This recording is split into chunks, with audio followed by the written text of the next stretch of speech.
न्यायों की पुस्तक अध्याय 15। न्यायों की पुस्तक अध्याय 15।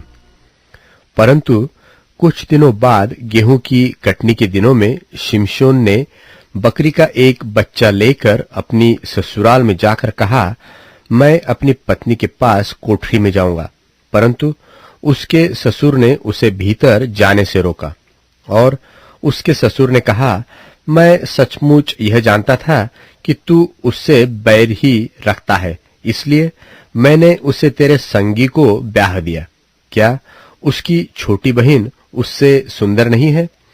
उसके बदले उसी को ब्याह ले। शिमशोन ने उन लोगों से कहा, अब चाहे मैं पलिश्तियों की हानि भी करूं तो भी उनके विषय में निर्दोषी ठहरूंगा। तब शिमशोन ने जाकर 300 लोमड़ियां पकड़ी और मशाल लेकर 2-2 लोमड़ियों की पूंछ एक साथ बांधी और उनके बीच एक एक मशाल बांधा। तब मशालों में आग लगाकर उसने लोमड़ियों को पलिश्तियों के खड़े खेतों में छोड़ दिया और पुलियों के ढेर, वरन खेत, खड़े खेत और जलपाई की बारियां भी जल गई।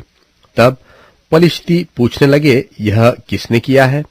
लोगों ने कहा, उस तिम्नी के दामाद शिमशोन ने यह इसलिए किया कि उसके ससुर ने उसकी पत्नी उसके संगी को ब्याह दी।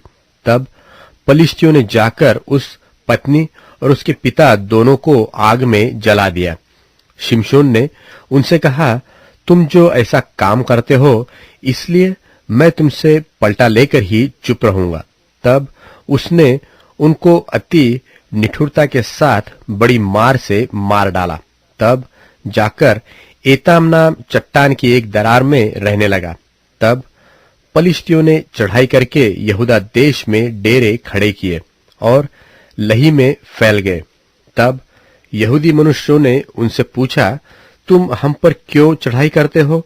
उन्होंने उत्तर दिया, शिमशोन को बांधने के लिए चढ़ाई करते हैं कि जैसे उसने हमसे किया वैसा ही हम भी उससे करें। तब 3000 यहूदी पुरुष एताम नाम चट्टान की दरार में जाकर शिमशोन से कहने लगे, क्या तू नहीं जानता कि पलिश्ती हम पर प्रभुता करते हैं? फिर तूने हमसे ऐसा क्यों किया है? उसने उनसे कहा, जैसा उन्होंने मुझसे किया था वैसा ही मैंने भी उनसे किया है। उन्होंने उससे कहा, हम तुझे बांधकर पलिश्तियों के हाथ में कर देने के लिए आए हैं। शिमशोन ने उनसे कहा, मुझसे यह शपथ खाओ कि तुम मुझ पर प्रहार न करोगे। उन्होंने कहा, ऐसा न होगा, हम तुझे कसकर उनके हाथ में कर देंगे, परंतु तुझे किसी रीति मार न डालेंगे। तब वे उसको 2 नई रस्सियों से बांधकर उस चट्टान में से ले गए। वह लही तक आ गया था कि पलिश्ती उसको देखकर ललकारने लगे। तब यहोवा का आत्मा उस पर बल से उतरा और उसकी बाहों की रस्सियां आग में जलते हुए सन के समान हो गई और उसके हाथों के बंधन मानो गलकर टूट पड़े। तब उसको गधे के जबड़े की एक नई हड्डी मिली और उसने हाथ बढ़ाकर उसे लेकर 1000 पुरुषों को मार डाला। तब शिमशोन ने कहा, गधे के जबड़े की हड्डी से ढेर के ढेर लग गए। गधे के जबड़े की हड्डी ही से मैंने 1000 पुरुषों को मार डाला। जब वह ऐसा कह चुका तब उसने जबड़े की हड्डी फेंक दी और उस स्थान का नाम रामत लही रखा गया। तब उसको बड़ी प्यास लगी और उसने यहोवा को पुकार के कहा, तूने अपने दास से यह बड़ा छुटकारा करवाया है, फिर क्या मैं अब प्यासों मर के उन खतनाहीन लोगों के हाथ में पड़ूं?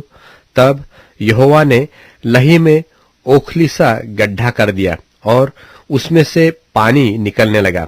और जब शिमशोन ने पिया तब उसके जी में जी आया और वह फिर ताजा दम हो गया।